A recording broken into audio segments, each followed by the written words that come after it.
Good morning, good afternoon, and good evening, ghosts and ghouls. My name's Fetch Arbuckle, and welcome to the spookiest radio show around, bringing you the creepiest tales that keep you up at night. If you enjoy my show, give the bell a click to be notified when I go on air. Every Sunday we are live. Now this evening we have a very special guest joining us for tonight's show. Without further ado, let's welcome my friend to hear us, Q. Hello, Fetch. Thank you for having me. It's wonderful to be here this evening. It's an honor having you here, friend. Now, before we get into the show, do tell us about yourself and what you do. Well, Mr. Arbuckle, sir, I not only love narrating scary stories, but I endeavor to create unique and immersive experiences both visually and acoustically. My content may not come out as fast as my peers, but I pride myself in being a quality over quantity kind of guy. I also work to ensure that the efforts of authors are recognized and honored. Oh, and I like to cook. It's very insightful. I love cooking myself. Now, Mr. Hero, I wanted to talk to you about some things. Oh, yeah? Yes, Meanwhile. What was that? I have no idea what you're talking about. Meanwhile.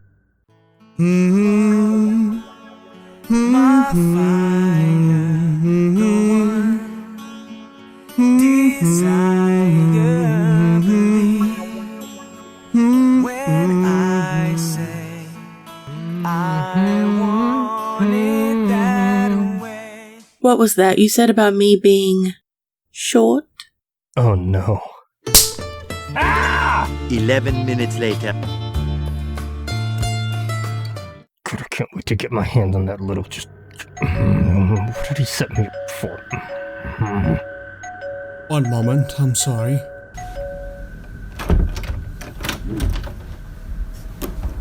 You. My God, what happened to you? Well, I called her short, and then on the drive home, she appeared in my car. She kicked my ass. I don't know what happened. It all happened so fast. I'm so sorry. Who was it? You can tell me. Ah! Never mind. Want to come in? Maybe read a story with my guest, perhaps. Okay. Weekly? Hero? Ah, so you two know each other. Lovely. I guess you could say that.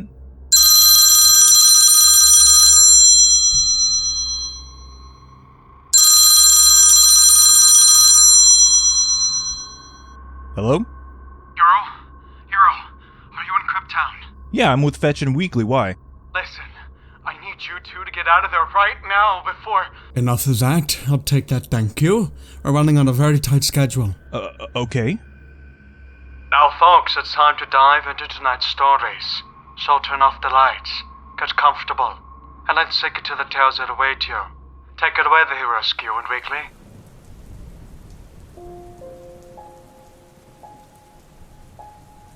Beware the Button Man, by user Something Wicked TWC. When I was little, my grandmother used to tell me to beware the Button Man.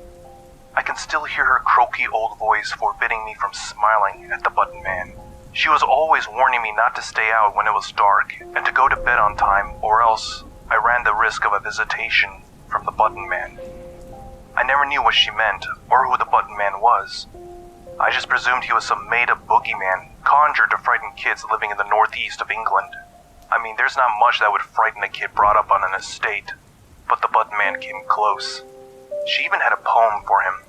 It went something like, "Beware the Button Man and his button smile. If you grin at him, he may stay a while." Anyway, she died last week, and when I was sorting through her stuff, I found a ton of old junk.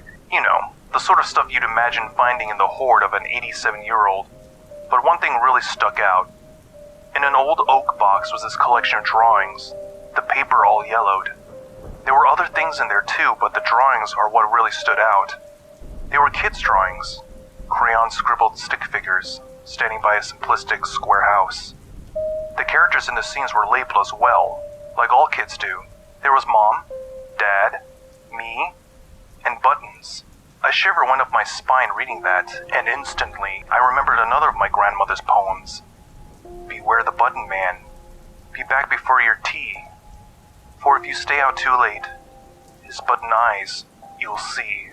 Most people wouldn't understand why a drawing had such an effect. But if you had seen it, you'd understand that despite everything seeming like any normal childish doodle, the towering, tall, dark figure labeled Buttons was different. Unlike the others, Buttons was scribbled in black, with a smile of navy dots and, most disturbingly, inhumanly extended arms. In the first few drawings, the towering Buttons figure is small and distant, standing atop a hill, but the other drawings show him getting closer. The small girl labeled Me being drawn with a sad face on the sheet that had Buttons standing behind her. If you're disturbed, then I don't blame you. I was. So much so that I took the drawings to my mom, who thought they were sweet, a callback to simpler times. But when asked who Buttons was, she said she was her imaginary friend, that he stole buttons from her clothes and lived beneath her bed. Terrifying to most, I'm sure, but my mother was still dazzled by the trip down memory lane. Her nostalgia blinded her to the absolute creepiness of everything she had just told me. That all changed when she looked at one of the drawings, though. I could see it in her face. Something wasn't right. Her eyes swelled with worry, and a cold sweat began to run down her head. In all the years of my life, not once had I seen my mother look so concerned, troubled, maybe even fearful. "What is it?" I asked. But she said nothing, just claiming that she felt a little unwell. When I looked at the drawing that had caused my mom to become so unnerved, I saw nothing exceptionally abnormal. Then I spotted it. A small stick figure standing by the little girl labeled Me, who I now presumed was my mother. The small character who was absent from the other drawings was labeled Iris. I asked my mother who the little stick figure was, and despite her reluctance, she eventually answered. "It's my sister," she said. "Your Auntie Iris." I'm not sure if it was confusion or disbelief that I felt when she said that, but I struggled to find a reply. This was the first time I had ever heard of having an auntie. "How come I've never met her?" I asked, not ready for the answer that followed. "She died," Mom said in a low, trembling voice. I asked what happened, but my mom refused to tell me. She just said something awful and begged me to never speak of Iris or the drawings again. Being a total mommy's boy, I didn't think twice. I agreed to never speak of it again, but that did not stop my curiosity desiring to know more about this mysterious auntie of mine. So I did what any ordinary millennial does. I Googled her, scoured the internet, but found nothing. I typed in the Button Man, and the same again. Nothing. So I returned to where this whole mystery began, my grandmother's attic hoard. I hoped to cleave something, some shred of information about my auntie, an article or a diary perhaps, something. What I found was a pink notebook wedged behind some old frames. The notepad was cheap looking and it had stick-on flowers glued to its front cover. The book was clearly my mother's as it had her name written on the back. It must have been hers when she was a lot older, as it was full of poems. They weren't literary masterpieces by any means, but the poems were written well enough to not be the work of a crayon-drawing child. Reading on of the poems, my heart sank and a terrible sense of dread fell upon me. This is what the poem said. "Beware the Button Man, who lives beneath the bed. If you speak his name, you'll surely end up dead. But if you know his secret, then all you have to do is give him someone else, so he does not take you." My heart sank reading that line. What kind of children's poem was this? Who would ever tell kids such a thing? Why would my mom write these? Those are just a handful of the questions that troubled my thoughts. Then, as if by chance, a slip of paper fell from between the pages of poetry. With anticipation for what this new clue might unveil, I reached down and plucked the folded square up. In my fingers the sheet unraveled, and though old and rigid, the paper appeared to have stood the test of time. My blood ran cold as I looked upon the simplistic drawing of a family and a girl's imaginary friend. For unlike all the others, this one showed Buttons, standing in the distance, with a sack dotted and dripping in red cast over his shoulder. But what is most disturbing is the girly stick figure labeled Iris was gone, and the stick figure drawing of my mom was waving Buttons off.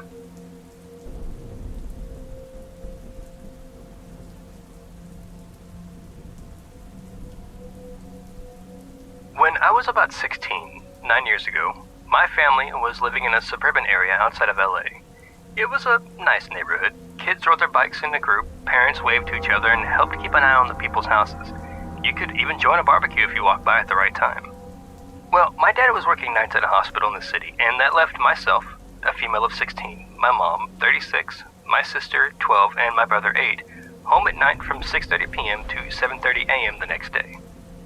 One night, we were cooking, listening to music, and just all around having a good night, and everyone's in bed by 9. I am woken up to the sound of our front door being rattled, and my mom calling for my dad like he is home. Our house is laid out like this. There is a front door and a small entryway, and the right side wall facing the door from outside was my brother's room. Myself and my sisters were on the other side of that, and the doorway led into our dining room. My mom's room was off from the living room towards the back of the house, so they typically turn on lights to come by our rooms. It wasn't all that uncommon for my dad to get let off of a shift a few hours early and end up home before 7. My front door was frosted glass in the middle that was clear enough we could see whoever was at the door. It was old and a little off, so typically you had to put a little force in opening the door even if it is unlocked. This part my mom filled in. She had gotten up, also hearing the door, and thought my dad was home just as I did. However, upon calling out for my dad to confirm and turning on the light switch, whoever was at the door froze and noticeably jumped. She had still been walking closer to the door to open it to help him, still half asleep, when she realized the man at the doorway was as tall as my dad, but had a full head of hair, as well as his outline not matching that familiar outline of my dad coming home in scrubs. This man was wider than my dad, and once he could see my mom in the doorway, he started not only turning the knob, but throwing himself against the frosted glass. Okay, back to what I know. I don't know what kept me from rolling over and going back to bed, but in the next few seconds I heard my mom scream and sat up in time to hear her footsteps and see her as she disappeared into her bedroom to come back out with the revolver my dad had bought her for her birthday. At this point, I had rolled over and checked my cell phone quickly to see it was 1:30 in the morning and had dialed 911 while my mom was pointing the gun at whoever was at the door, trying to force their way inside. "Stop it or I'll shoot you. I am on the phone with the police and they are on their way. I will use force if you enter my home." My mom was screaming it at the huge man at the door, who, after hearing her the second and third time, finally stepped back from the door and was just staring at our shape from the other side of the frosted glass.